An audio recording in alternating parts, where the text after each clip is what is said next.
this was called the anaglyph. This is the red and blue.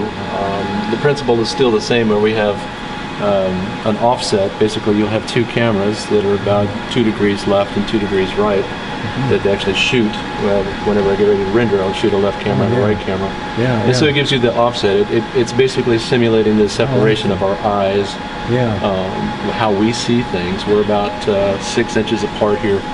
And so one of our eyes will point this way, and then when we see things, our mind converges them together. There's a focal point. And then what happens is when our eyes cross over in this focal point, that's when things start to come out at us on the screen. Again, this is more of a pseudo stereoscopic. It'll only come off the screen probably about right here, whereas the actual stereoscopic can come out a lot further. How did somebody get into this? Yeah, I'm curious. Well, actually I wanted to fly jets in the Navy, and so they told me to get a technical degree instead of an art degree. So I went into computer science and couldn't get past calculus, so I decided to go back to my art and put the two together with computer animation and graphics. And that was 25 years ago, and they didn't have Macs at the time, by the way.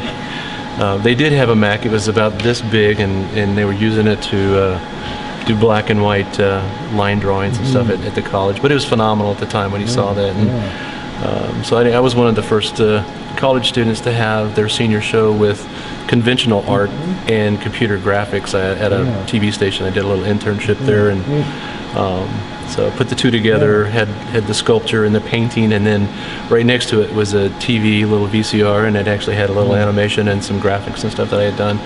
And so that's kind of where it started, and I kind of felt like that was where I needed to go with the art, because I didn't think that doing airbrush t-shirts on the beach was going to cut it. So anyway, I've been doing that ever since. Been chasing it here in the Midwest. It was a little hard getting work in the Midwest at the time for computer animation. Most of that stuff was being done out in San Francisco or LA at the time, and so this was it's quite a journey.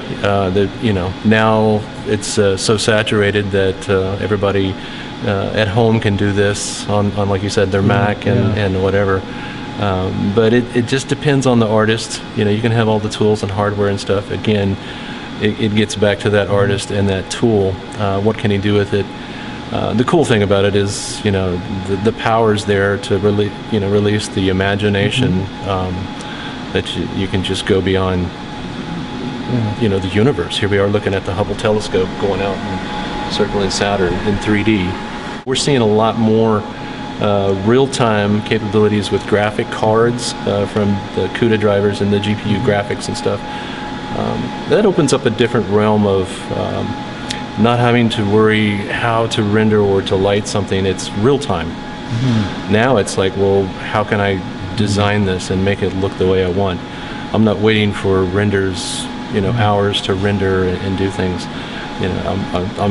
Now I'm watching it real time. Now it's just a matter of how much stuff can I put in here, to tell my story. Adding some cloud layers here so I can use it as a reference when I go into my After Effects. I'm going to have these clouds flying by, and so what I'm going to do is, if you notice here, that's like a little cloud element. It's kind of faint, but it's supposed to be just real fast and moving. So I'm adding a variety in multiple layers. Nice.